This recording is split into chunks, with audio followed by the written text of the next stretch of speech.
سب سے ادنا درجہ کے جنتی کی بادشاہت کتنی عظیم ہوگی۔ رسول اللہ صلی اللہ علیہ وآلہ وسلم بیان فرماتے ہیں، موسیٰ علیہ السلام نے اپنے رب سے سوال کیا کہ سب سے ادنا درجہ کا جنتی کون ہوگا؟ فرمایا، وہ آدمی کہ اہل جنت کے جنت میں داخل ہونے کے بعد اسے لایا جائے گا اور اسے کہا جائے گا کہ جاؤ جنت میں داخل ہو جاؤ۔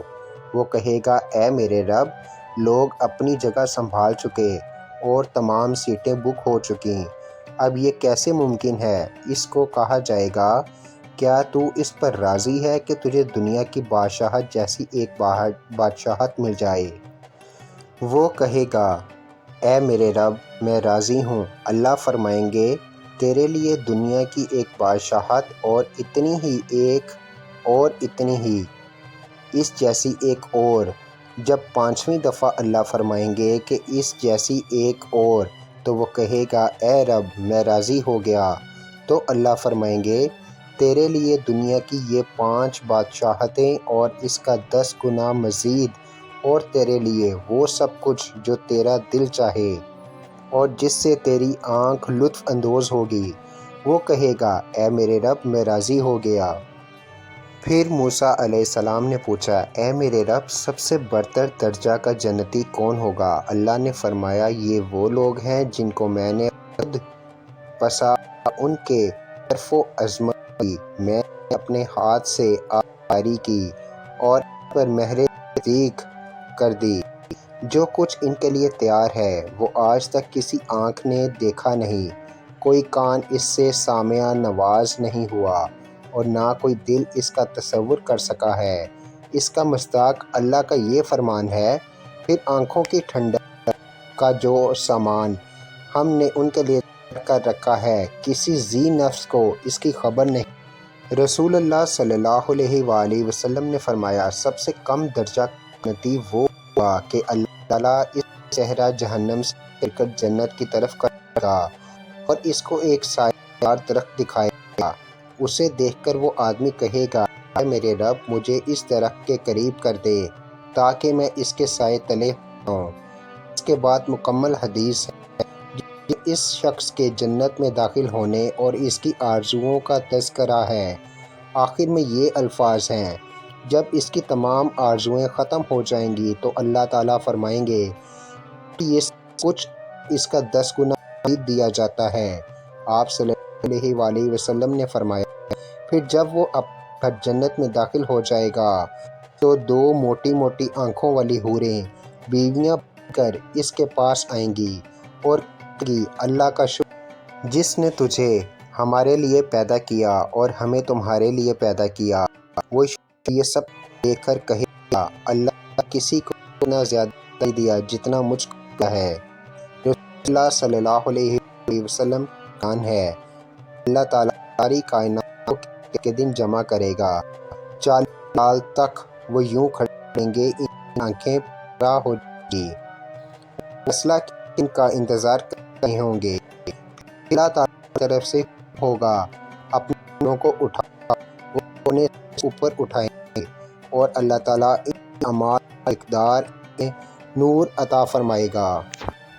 بعض کا نور ایک بہت بڑے پہاڑ کی مانند ہوگا جو ان کے آگے آگے دوڑ رہا ہوگا، اور بعض کا نور اس سے کم ہوگا، اور بعض کا نور ان کے دائیں ہاتھ میں کھجور کے درخت کی مانند ہوگا، اور بعض کا اس سے بھی کم ہوگا، حتیٰ کہ سب سے آخری شخص کا نور اس کے پاؤں کے انگوٹھے پر جلوہ گر ہوگا، جو کبھی روشن ہوگا تو کبھی بجھ جائے گا۔ جب روشن ہوگا تو وہ شخص چلنے لگے گا اور اس کے بجھنے پر رک جائے گا۔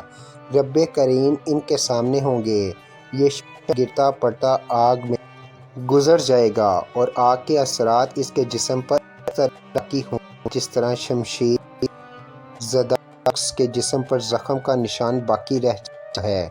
پھر اللہ تعالیٰ کی طرف سے لوگوں کو حکم پر سے گزرنے کا، آگ پر سے گزرنے کا حکم ہوگا۔ لوگ اپنے نور کے حساب سے گزرنے لگیں گے، بعض پلک جھپکنے کی طرح گزر جائیں گے اور بعض بجلی کی طرح، بعض بادل کی طرح اور بعض رات کے وقت شیطان پر ٹوٹنے والے ستارے کی مانند کی طرح، بعض ہوا کی طرح گزر جائیں گے گزر جائیں گے، اور بعض سر پٹ بھاگنے والے گھوڑے کی طرح اور بعض دوڑنے والے آدمی کی طرح گزر جائیں گے، اور آخر کار وہ شخص جس کے پاؤں کے انگوٹھے پر نور جلوہ گر ہوگا، پاؤں کے بل گرتا پڑتا گزرے گا، کبھی اس کا ہاتھ پھسلے گا اور کبھی پاؤں پھسلیں گے، آگ اس کے پہلوؤں کو چھوئے گی، اور وہ اس طرح گرتا پڑتا آگ سے چو مکھی لڑائی لڑتے بالآخر جہنم سے نجات پا جائے گا، اور اس کے بعد جہنم کے کنارے کھڑا ہو کر کہے گا، سب تعریفات اللہ کے لیے ہیں، اس نے جو کچھ مجھے دیا ہے کسی کو نہیں دیا، اس نے مجھے جہنم سے نجات دی۔ راوی کا بیان ہے کہ اس کے بعد اس شخص کو جنت کے دروازے کے قریب ایک حوض میں نہلایا جائے گا۔ جب وہ شخص دروازے کے ورے جنت کے نعمتیں اپنے سامنے دیکھے گا تو آرزو کرے گا، یا رب مجھے بھی جنت میں داخل کر دے۔ اللہ تعالیٰ جواب دیں گے، میں نے تجھے جہنم سے بچا لیا ہے، تو اب بھی جنت مانگتا ہے؟ تو وہ کہے گا، یا رب میرے اور جہنم کے درمیان ایک پردہ حائل کر دے کہ جہنم کی آواز مجھے سنائی نہ دے۔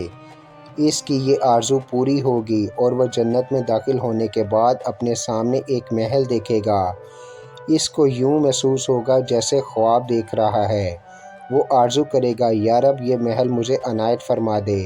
اللہ کہے گا، اگر میں تجھے یہ دے دوں تو پھر تو اور مانگے گا؟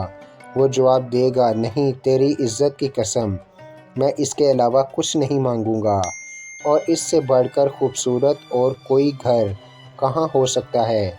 اس کی یہ آرزو بھی پوری کر دی جائے گی اور محل میں رہائش پذیر ہو جائے گا۔ پھر اس محل کے سامنے اسے ایک اور محل نظر آئے گا جو اس قدر خوبصورت ہوگا کہ اسے اپنا یہ محل اس کے مقابلے میں خواب معلوم ہوگا۔ اسے دیکھ کر یہ کہے گا، یا رب مجھے یہ محل عنایت فرما دے۔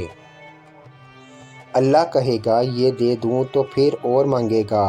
وہ جواب دے گا، نہیں، تیری عزت کی قسم، اس کے علاوہ کچھ نہیں مانگوں گا، اس سے بڑھ کر خوبصورت کوئی اور گھر کہاں ہو سکتا ہے؟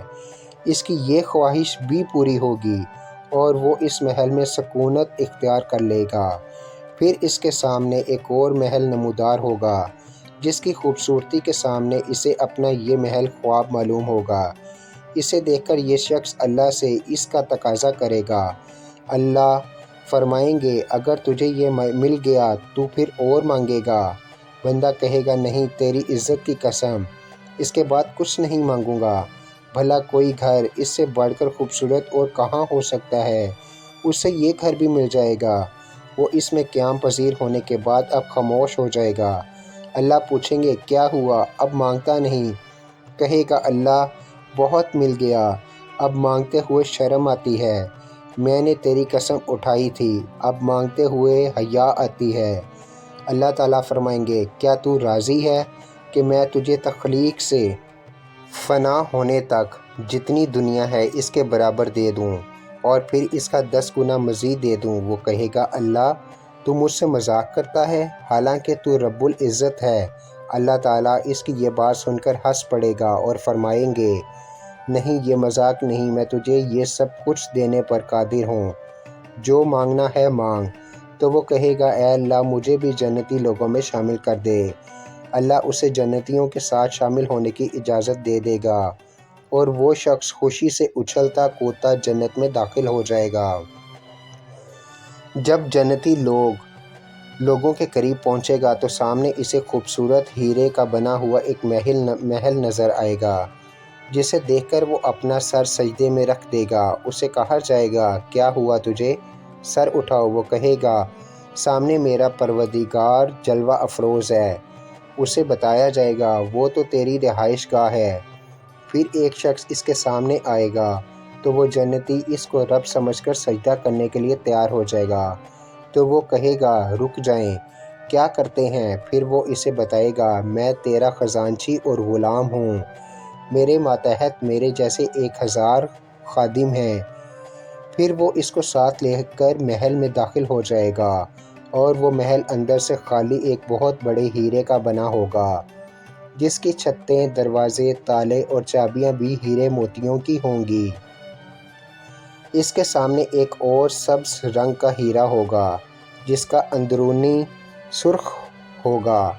اس کے 70 دروازے ہوں گے۔ یہ دروازہ اندر سے سبز ہیرے جواہرات کے محل کی طرف کھلے گا، اور ان جواہرات کے بنے ہوئے ان اندرونی کمروں میں سے ہر کمرے کا رنگ دوسرے سے مختلف ہوگا۔ ہر کمرے کے اندر مسہریاں بچھی ہوں گی، اور خوبصورت بیویاں اور خادمائیں وہاں چشم برا ہوں گی۔ ان میں سے سب سے کم ترین انتہائی سیاہ سفید آنکھوں والی حور ہوگی۔ وہ 70 لباس زیب تن کیے ہوگی، جن کے پیچھے سے ایک پنڈلی کا گودا صاف نظر آ رہا ہوگا۔ اس حور کا جگر اس جنتی کے لیے آئینہ ہوگا، اور اس جنتی کا جگر اس حور کے لیے آئینہ ہوگا۔ جب یہ جنتی ایک دفعہ اس سے رخ موڑے گا تو اس کی نظر میں اس حور کا حسن پہلے سے 70 گنا اور بڑھ جائے گا، اور جب یہ حور اس جنتی سے ایک دفعہ رخ ادھر کرے گی تو اس جنتی کا حسن حور کی نظر میں 70 گنا اور بڑھ جائے گا۔ جنتی اس حور کو مخاطب کر کر کہے گا، اللہ کی قسم تم میری نظروں میں 70 گنا اور خوبصورت ہو گئی ہو۔ وہ جواب دے گی، اللہ کی قسم تم بھی میری نگاہ میں 70 درجہ اور خوبصورت ہو گئے ہو۔ پھر اس کو کہا جائے گا، تیری بادشاہت 1 سال کی مسافت تک ہے، جہاں تک تیری نگاہ کی رسائی ہے۔ راوی کا بیان ہے کہ حضرت عمر رضی اللہ عنہ نے یہ سب کچھ سن کر حضرت کعب کو مخاطب کر کے فرمایا، اے کعب سنا، عبد کے بیٹے عبداللہ بن مسعود نے ہمارے سامنے آخری درجہ کے جنتی کا یہ مقام بیان کیا ہے، تو پھر سب سے اعلیٰ درجہ جنتی کا مقام و مرتبہ کتنا بلند ہوگا؟ تو انہوں نے کہا، اے امیر المومنین، اسے اللہ تعالیٰ ایسی عظیم نعمتیں عطا فرمائے گا جو آج تک کسی آنکھ نے نہیں دیکھیں، نہ کسی کان نے ان کے متعلق سنا ہے۔ اللہ عز و جل نے ایک گھر بنایا، اس میں طرح طرح کے پھل، مشروبات اور بیویاں، غرض جو چاہا اس میں رکھا، اور پھر اسے بند کر دیا، اور دنیا کی کسی مخلوق نیز جبرائیل اور کسی فرشتے نے بھی اس گھر کو نہیں دیکھا۔ پھر قرآن مجید کی یہ آیت پڑھی، ان کے اعمال کے بدلے ان آنکھوں کی ٹھنڈک کا جو سامان اللہ نے ان کے لیے چھپا رکھا ہے، کسی ذی نفس کو اس کی خبر نہیں ہے۔ اس کے علاوہ اللہ نے 2 باغ پیدا کیے اور انہیں نہایت زیب و زینت سے آراستہ کیا، اور اپنی مخلوق میں جس کو چاہا وہ باغ دکھا دیے۔ پھر فرمایا، جس کا نام علیین میں درج ہے، اس کی رہائش گاہ وہ گھر ہے جس کو کسی نے دیکھا نہیں ہے۔ علیین کا جنتی جب اپنے اس گھر سے اپنی بادشاہت کی سیاحت کے لیے نکلے گا تو اس کے چہرے کی روشنی جنت کے ہر خیمے پر پہنچے گی، اور سارے جنتی اس کی خوشبو سے شاداں و فراہاں ہو جائیں گے، اور کہیں گے، کس قدر پیاری خوشبو ہے، یہ علیین اس جنتی کی خوشبو ہے جو اپنی بادشاہت میں سیاحت کے لیے نکلا ہے۔ حضرت عمر رضی اللہ عنہ جنت کا یہ تذکرہ سن کر بے اختیار بول اٹھے، کعب یہ دل اپنی جگہ چھوڑ رہے ہیں، ان کو قابو کیجیے۔ تو کعب نے فرمایا، اس ذات کی قسم جس کے ہاتھ میں میری جان ہے، روز قیامت جہنم جب سانس لے گی تو تمام انبیاء، رسول اور فرشتے اپنے گھٹنوں کے بل گر پڑیں گے، حتیٰ کہ اللہ کے خلیل ابراہیم علیہ السلام بھی، رب نفسی نفسی یا رب مجھے بچا لے، یا رب مجھے بچا لے کی صدائیں لگا رہے ہوں گے۔ اس دن اگر 70 انبیاء کے اعمال بھی تیرے اعمال میں شامل کر دیے گئے تو بھی یہی سمجھے گا کہ نجات نہیں ہو سکے گی۔ رسول اللہ صلی اللہ علیہ وآلہ وسلم نے فرمایا، سب سے کم درجہ کے جنتی کو جنت میں یہ مقام ملے گا، اور 1000 خادم اس کے آگے پیچھے ہوں گے، اور ہر خادم کا کام ایک دوسرے سے مختلف ہوگا۔ اس کے بعد آپ نے قرآن کی یہ آیت پڑھی، جب انہیں دیکھو تو سمجھو کہ موتی ہیں جو بکھیر دیے گئے ہیں۔